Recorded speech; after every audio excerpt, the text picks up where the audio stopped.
ఉత్తరాదిలో తెలుగు నేతల హవా కొనసాగుతుందా అంటే అవుననే చెప్పాలి. మహారాష్ట్ర అసెంబ్లీ ఎన్నికల్లో డిప్యూటీ సీఎం పవన్ కళ్యాణ్ ప్రచారం నిర్వహించగా మహాయుతి కూటమి ఘన విజయం సాధించింది.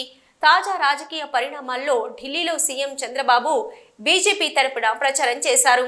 బీజేపీ ఇప్పుడు భారీ ఆధిక్యంతో విజయం సాధించింది. తెలుగు నేతల హవా ఉత్తరాదిలో కూడా ప్రభావం చూపుతుందని విశ్లేషకులు అభిప్రాయపడుతున్నారు. మాట్లాడడంతో పాటు తాను గతంలో చేసిన అభివృద్ధి పనులను కూడా ప్రస్తావించారు. ప్రజల సంక్షేమం కోసం తాను ఎప్పుడూ కృషి చేస్తానని, అందుకే బీజేపీకి మద్దతు ఇవ్వాలని ప్రజలకు సూచించారు. ఈ సందర్భంగా చంద్రబాబు నాయుడు బీజేపీ నాయకత్వంపై నమ్మకం వ్యక్తం చేశారు. ఆయన ఇంకా మాట్లాడుతూ బీజేపీ ప్రభుత్వం ప్రజల అభ్యున్నతికి కట్టుబడి ఉందని, అందుకే ఈ ఎన్నికల్లో బీజేపీని గెలిపించేందుకు ప్రజలు ముందుకు రావాలని పిలుపునిచ్చారు. ఈ ప్రచారంలో ప్రజల స్పందన సానుకూలంగా ఉండడంతో ఈ ప్రాంతంలో బీజేపీ గెలుపు అవకాశాలు ఉన్నాయని విశ్లేషకులు అభిప్రాయపడుతున్నారు. మహారాష్ట్రలో పవన్, ఢిల్లీలో చంద్రబాబు చేసిన ప్రచారానికి అనుగుణంగా ఇక్కడ బీజేపీ బలం పెరిగిందని విశ్లేషకుల అభిప్రాయం. ఈ ఎన్నికల ఫలితాలు రానున్న రోజుల్లో దేశ రాజకీయ దిశను ప్రభావితం చేసే అవకాశం ఉంది.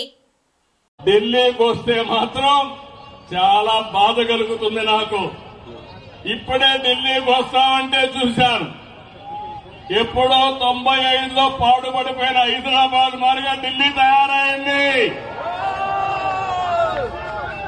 ఎవరు కారణమని నేను అడుగుతున్నా మిమ్మల్ని అందరినీ.